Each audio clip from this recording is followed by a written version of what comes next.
doing a application today of the Gyeon Q2 rim coat. A lot of you guys have asked on a satin finish. So these are a set of Alfa Romeo 5-hole wheels that were finished in a hyper gunmetal coating, and they have a satin texture to them, which we'll get the camera off the tripod now, and I'll show you some close-ups and highlights of this new finish. All right, guys, just want to give you guys a close-up of this finish. This is called hyper gunmetal.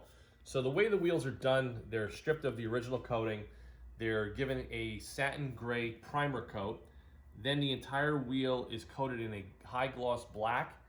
Then the hyper gunmetal and silver blend is ghosted over the spokes. And what it does, it gives contrast in between a lot of the undercuts and the design of the wheel. So on a wheel like this that has a very nice sculpted look, it really highlights a lot of the shape with darker tones and lighter tones on certain surfaces. So if you get closer on the wheel, you could hear that it has a textured finish, like a satin textured finish, probably equivalent to like 320 to 400 grit sandpaper. It's not much, but it still has a little bit of a tooth. So we're gonna be using the Q2 rim coat on this particular finish just to help with cleaning it over the winter. This is a winter wheel and tire package, and we're gonna go inside all of this. So being that this is a brand new finish, the prep is gonna be very easy. We're gonna be using the Gyeon prep right here. We're gonna spray the face of the wheel. We have my Max Hall wheel and tire dollies on the table, and we're gonna spin it around. We're gonna clean up the wheels with a cheap microfiber towel. We're gonna make sure the temperature of the wheel is above 50 degrees. We have the heat on in the garage right now, and then we're gonna coat them. Now, also for areas over here where it's gonna be very hard to get your applicator and even to wipe it down, I'm gonna be using my nylon wedge tools. I use these for upholstery and for a lot of things around the garage. And we're gonna be able to wrap it around the towel to kind of get the coating removed from these tight recessed areas. Otherwise, Jerry's doing the application, and I am going to guide him because you've already seen videos of me doing this. Spray it liberally. Yeah, just you want to get everything off. Now, the only thing that's going to be on this finish is some of the lubricant when they mounted the tires onto the rim. So that's good, Jerry. Grab one of the clean microfiber towels, and then just go over all the spokes. And you're just going to want to make sure, and that's why we have the my spotlight. We're going to go over the spokes and make sure that all of the Gyeon prep has been removed and evaporated so we don't have any interference with the coating. And I tell you, the Max Hall wheel and tire stand is absolutely the best. How do you like using it, Jerry? Like it's got just enough resistance. It doesn't freely spin. But yeah, exactly. Well, that's what you want. You want it to have a little bit of control. Otherwise, it's going to fly right off your table. It takes no effort to really move it. Yeah, no, it's perfect. That's the best $30 you'll spend if you're going to be into detailing wheels or doing coatings on wheels. Actually, these are more dirty than I thought because the probably from the dust. Yeah, they look nicer already. Yeah, so we're going to go over it with the light. You got my Streamlight Stinger switchblade. This thing is phenomenal with the lumens output. You guys can see that there. Let me see the microfiber towel. So, wow, look at that. Even though these are a brand new finish, you can see there's still stuff that came off the wheels. And that's what you have to make sure you permanently get off. Otherwise, you're going to have a failed coating. So, Jerry, just take the wheel and tire assembly, just flip it, spin it around, just like that.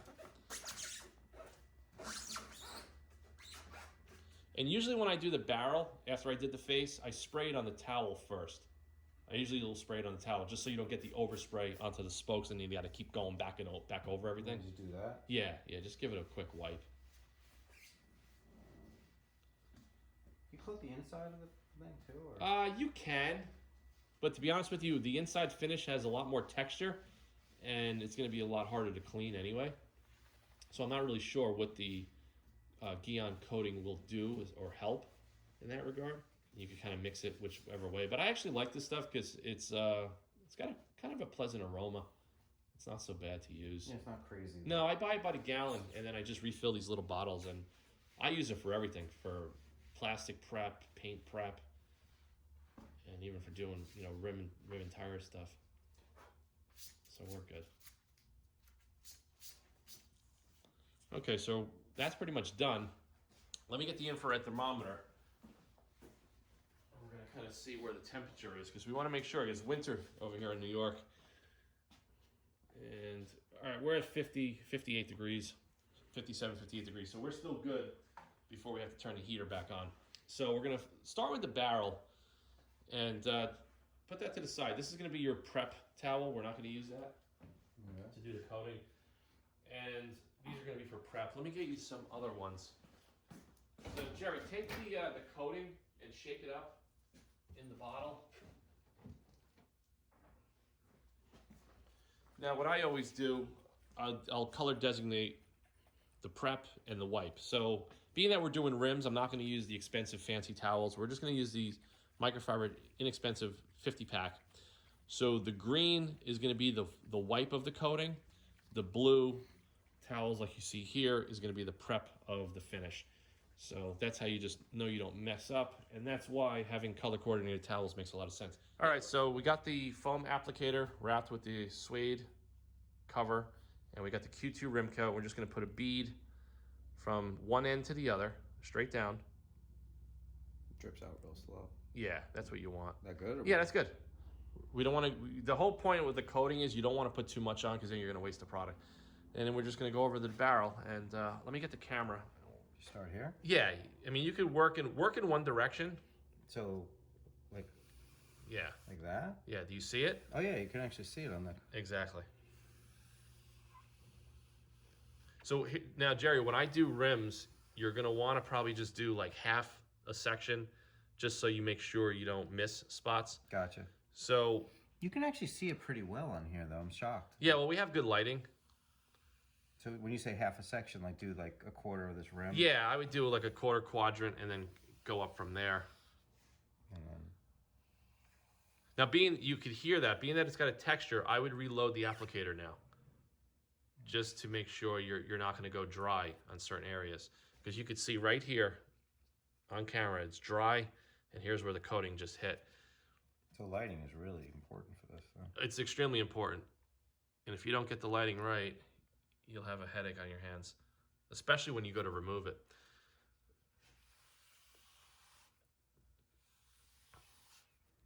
Yeah, just go nice, even strokes. Now you can, I mean, some people like to go back and forth, but I think in this particular case, it's probably overkill because you could see in the camera that you're getting even coverage just by the color shift of the light. Is this easier or harder with like a satin finish? It's probably going to be harder because you have more resistance. You could hear the resistance on a gloss wheel or a smoother finish where there's no resistance. Load it up again? Yeah, you're going to have to keep loading it up. That's why I think on this type of finish, we're going to use more product. All right, we're good on that. So we got about halfway through already, right? I think so, yeah. Yeah.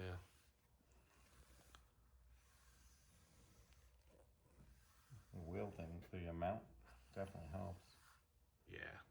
If you did this without having... where I started, you can see the start and stop, and that's what you want. Now, we're fortunate enough that we're able to see that, but if you don't have good lighting, that's going to be a problem. So it looks like we coated the whole barrel.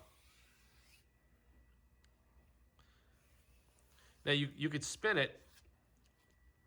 You could spin the wheel just to make sure you don't miss any spots. And he's going in the back of the spokes.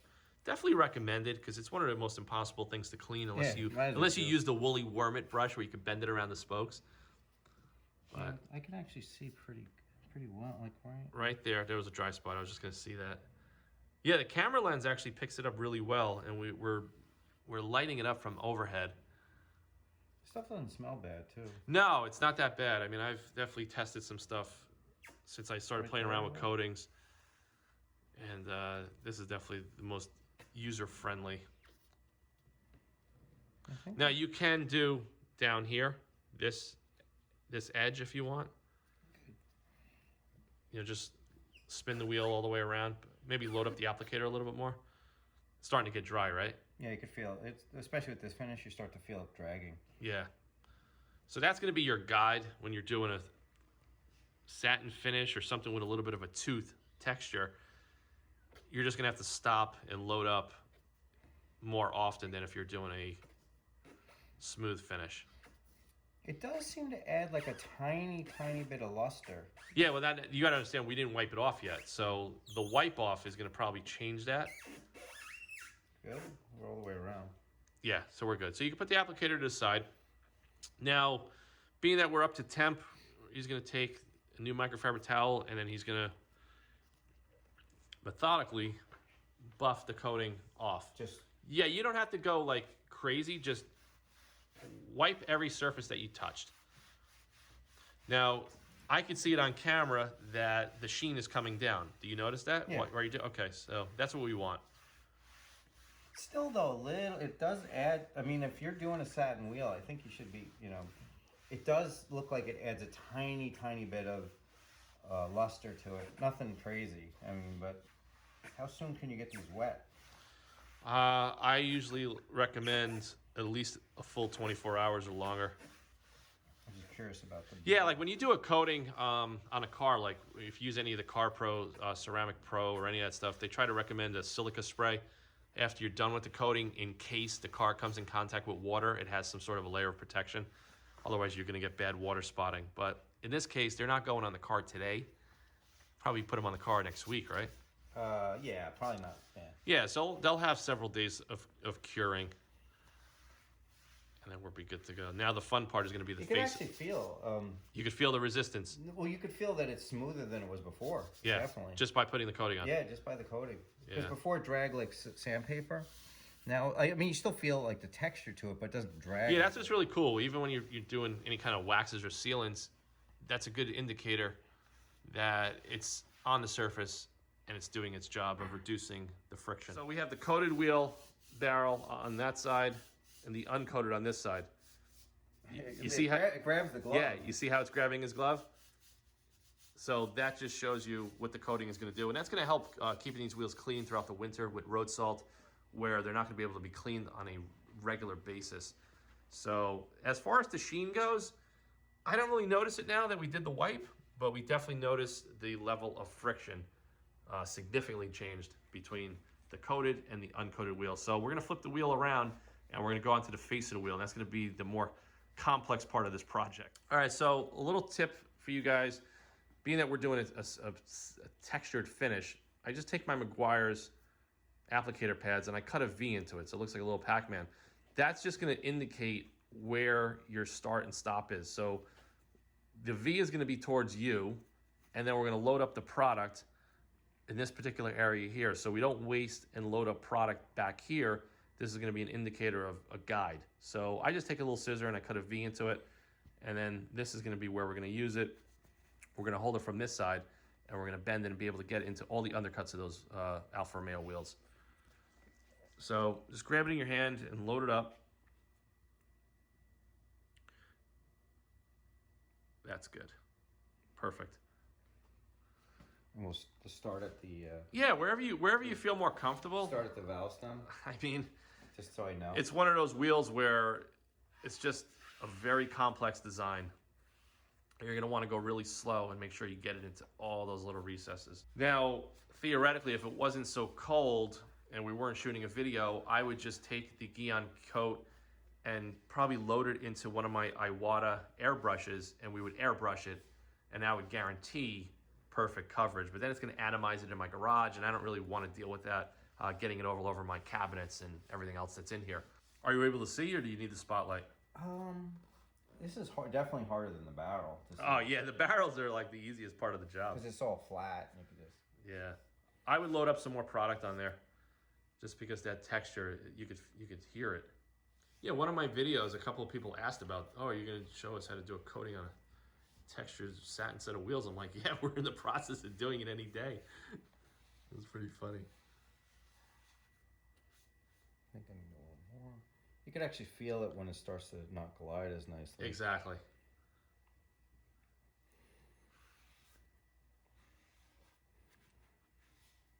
Now, the tricky thing on the face of the wheel, being that the barrel has more of a darker black tone, you could see your start and stops.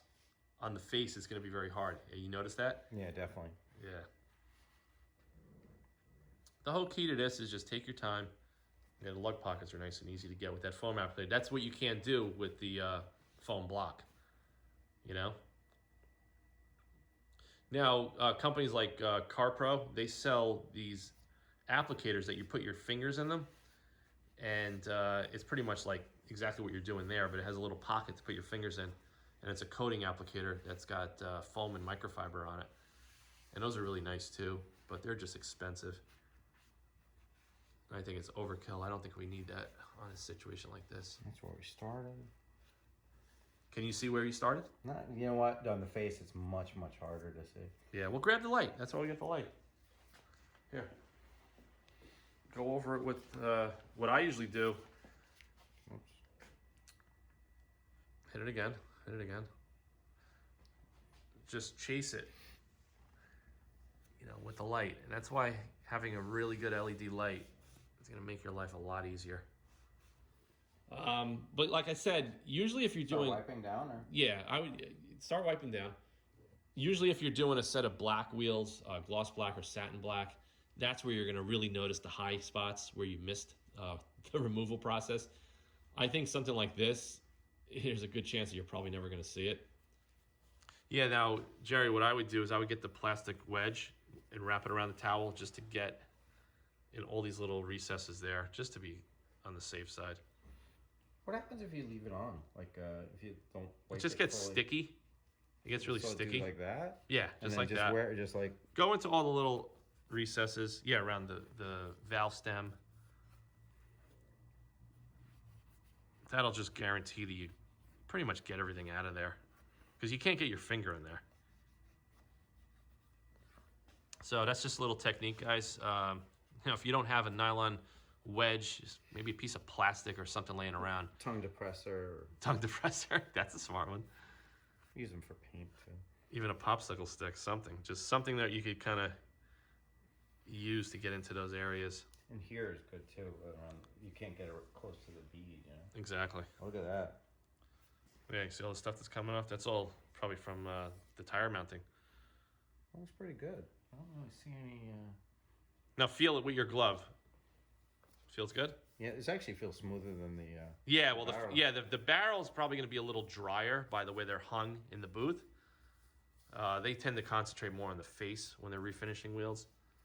It's cool because the face is very smooth, but then on the sides you do feel a little more texture. Yeah. From the process. Oh yeah, this feels like? You know what this feels like? It feels like a Teflon pan. Yeah, really. Because you know the Teflon pan has that tiny bit of texture. That's exactly what this feels like right now. It feels like a Teflon coated frying pan. Looks good. Cool. So that's pretty much it, guys. That's the coating, Gyeon Q2 rim coat. Very simple process. And like I said, these wheels are, you know, newly refinished, so the prep was really painless. And like I said, we just used standard microfiber towels, nothing crazy because of the finish. Gyeon prep. This is the Q2 rim coat. We buy this as a kit. We buy these off Amazon. And like I said, the little tip I gave you, cut a little notch into your foam applicator pad. That's going to be a lot easier because the foam blocks. You're not going to be able to do wheels, especially wheels with this type of a shape. With this is totally going to be totally useless. You can use the suede applicator pad on your gloves. The only problem with that is when this gets saturated, your gloves are going to get the coating all over it. And then when you go to touch the wheel, now you're going to reintroduce coating as you're working on the wheel. It's going to get sticky. You may not get it off in time. Then you're going to have a high spot. So I definitely recommend the Gyeon Q2 rim coat. I'll put links to all the products we used in the description of the video. Please subscribe to the next Auto Fanatic video and stay tuned, and I'll see you guys on the next one.